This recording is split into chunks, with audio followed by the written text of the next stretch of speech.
Hello students, yesterday we have discussed the conceptual problems related to topics fluid mechanics, and there we have discussed three topics basically, and the conceptual things depending on that, like viscosity, viscous forces, relative motion. So all these concepts we have discussed there. So next thing that we will discuss here again, this is the motion concept, motion of fluid we are talking about, and there we have studied a number of things. So first thing, that the relative motion concept, and due to that the viscosity property that is generated, we have seen that. Next thing that you have studied here, most potent you can say principle here also, equation of continuity, Bernoulli. So let's see these cases and the conceptual problems that is depending on these cases also. So the first conceptual question here, we have a number of times you have seen that, and I have told you already, whenever we are talking about the equation of continuity and Bernoulli principle, we have taken liquid as the ideal liquid, and also some of the conditions there we have seen, like in case of equation of continuity and Bernoulli principle, in both cases we have taken the streamline flow of water. You know that the flow of fluid, that is in three ways, like first is steady flow or streamline flow, and the laminar flow. So in streamline flow, all the liquids that is flowing in, sometimes like in this way, means in the streamline, in the line that are parallel to each other, in which way they are flowing. So this is the way in which if liquid is flowing and they are not intersecting to each other. So this types of flow is known as steady flow or streamline flow. And in this flow, if liquid is flowing in forms of layers, like in cylindrical tube, if liquid is flowing, then that time the flow is known as laminar flow. That is also one type of this streamline flow.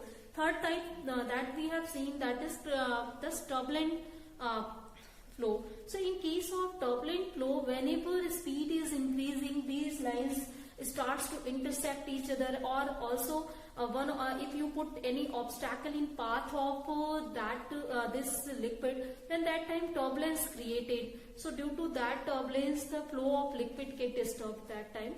So this concept you have seen. So in every principle, we haven't taken any concept of turbulence there.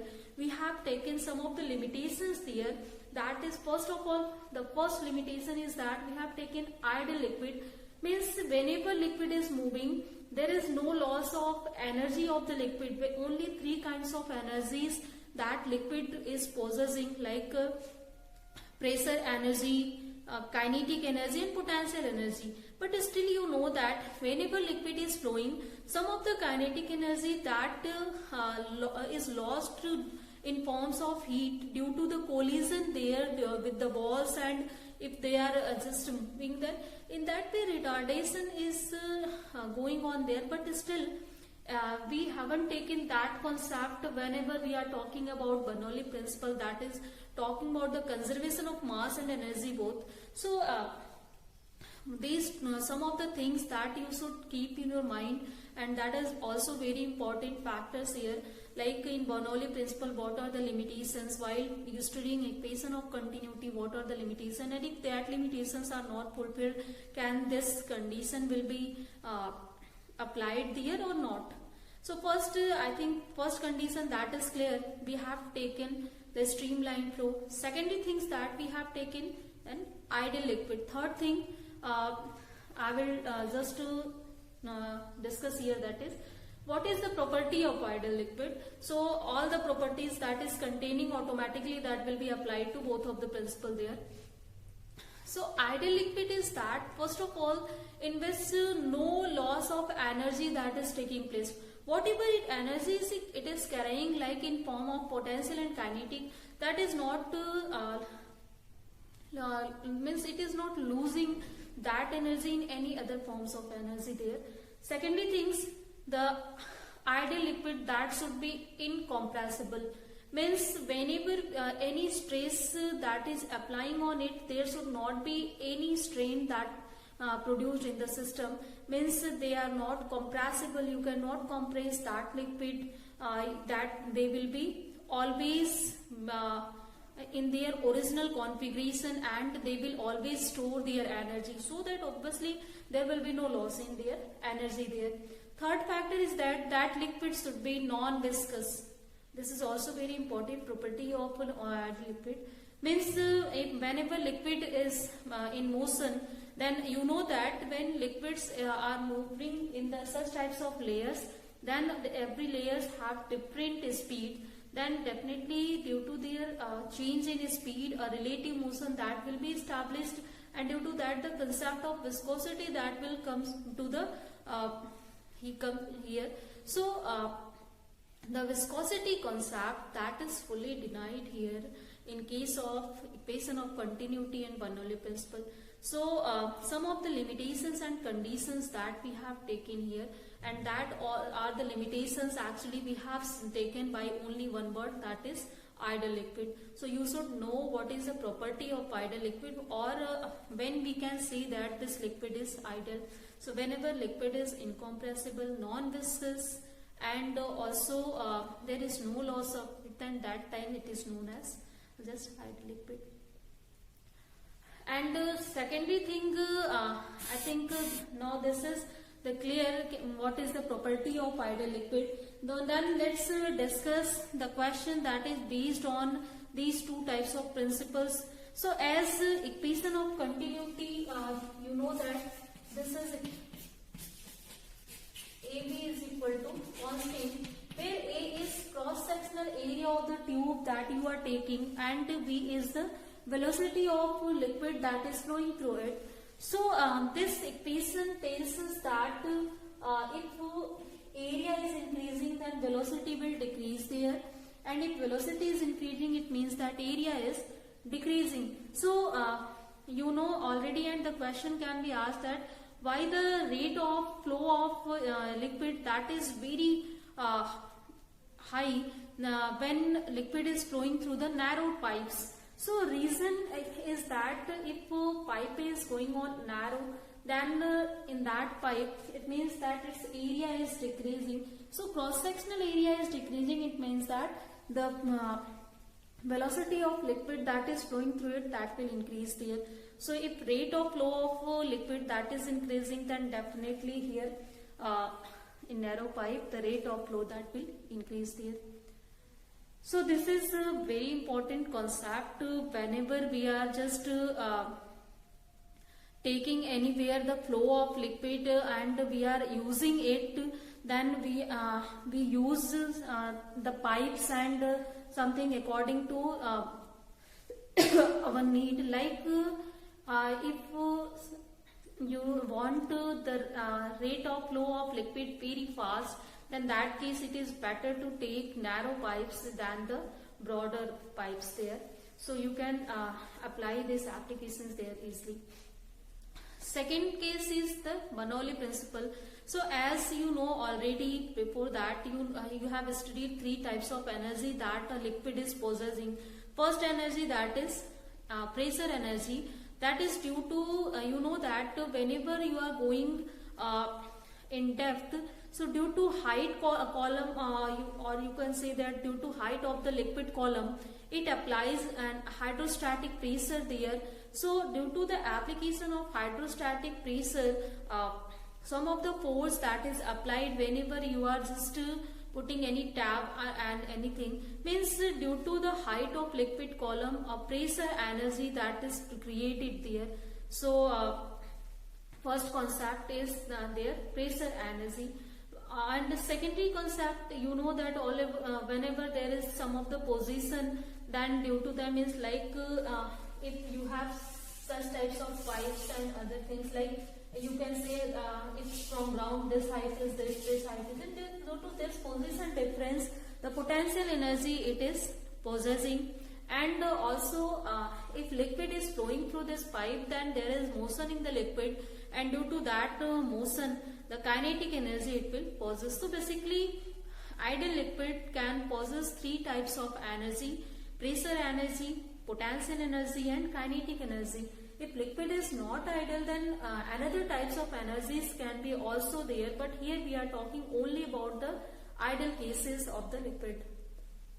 So Bernoulli principle tells us that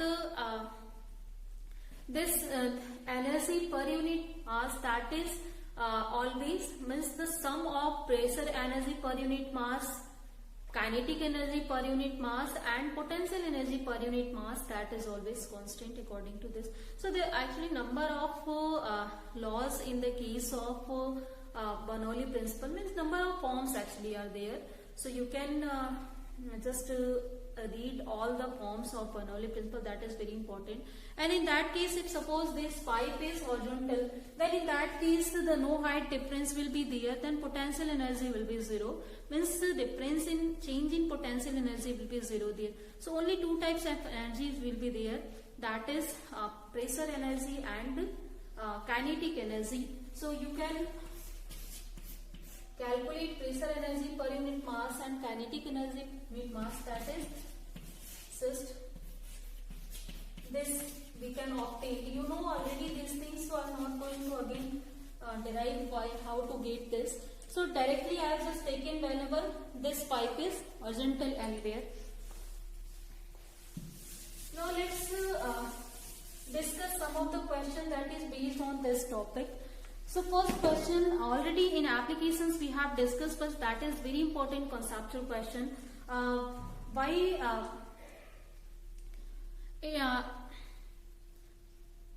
it is denying to ride any boat parallel to any other boat. So whenever two boats are just moving in inside water, then that time always you should take care, or the whenever that boat is going, so it should be taken that no boat can go parallel to any other boats. Reason why the parallel boats cannot ride there.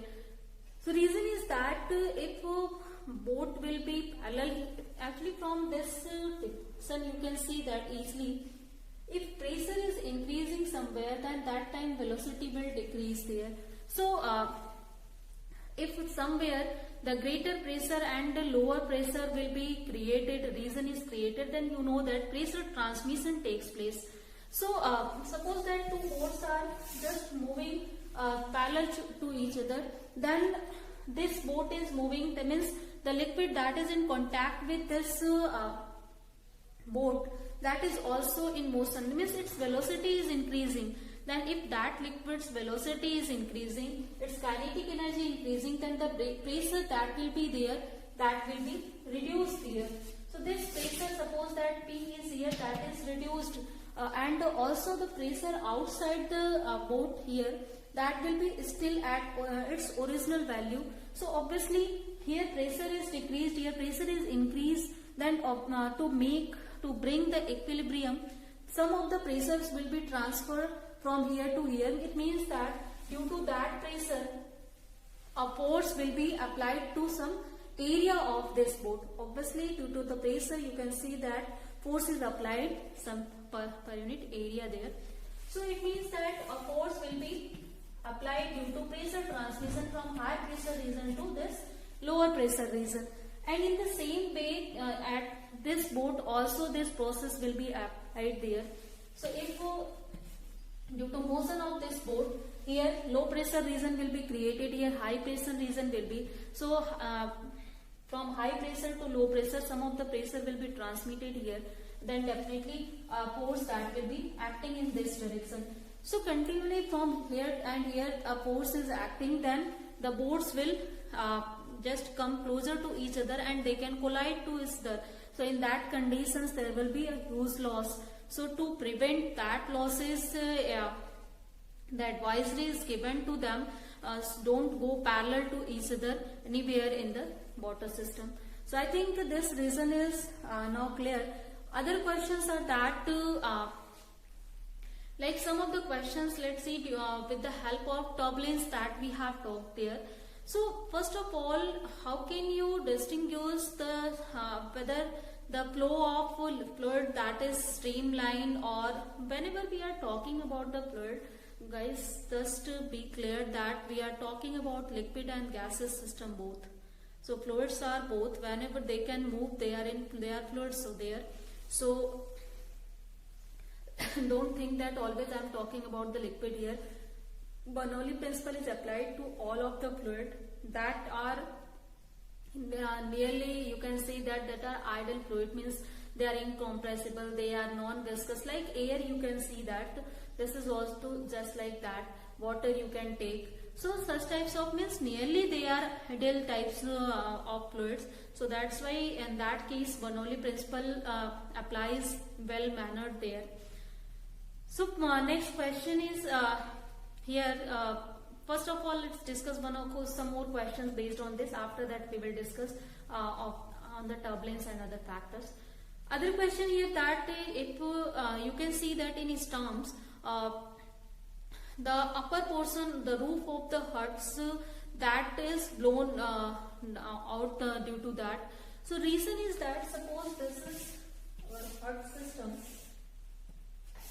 Then the air storms started to blow. Then obviously due to storms the velocity outside this that will increase. So due to increase in velocity, kinetic energy outside the hut that will be increased also. And if kinetic energy will increase, then this pressure will decrease here. Here in all the motions, as you are saying, we are talking about horizontal motion, so no concept of changing potential energy we are taking here. Only this concept we are taking. And also you know already with the help of Pascal's law that whenever there is the creation of high pressure region or low pressure region, then some of the pressure is transmitted from high pressure to low pressure region. So later we will talk about that also, but still here we are talking only about the applications of here. We can understand some of the phenomena that are going on in our life here, and that is very important application and conceptual question here also. So here if velocity is increasing, it means that pressure is decreasing here. So here a low pressure region is created, but inside the hut obviously the pressure is maintained to its original value. So if pressure is maintained to its original, means here high pressure region and outside it a low pressure region is there. So again to bring the equilibrium high, and the sum of the pressures will be transmitted from high pressure to low pressure region obviously. So if pressure is just supplied to this portion to increase its pressure, then it means a force that will be acting on this roof of the hut and to its area A, suppose that. So it means that due to this upward directional force, the hut will automatically just move in upward direction. So that will blow out due to storms there.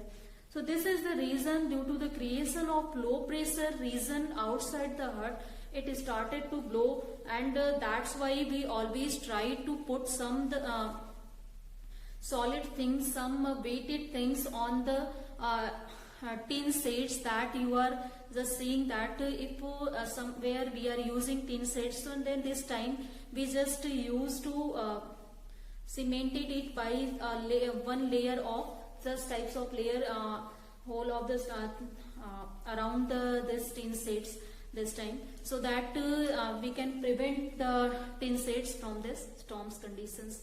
So I think this application is clear. A number of applications are there based on this, and you can understand it easily, and also you can understand the why airplanes are flying, and there also the application. This is also, you can say, the application of Bernoulli principle again.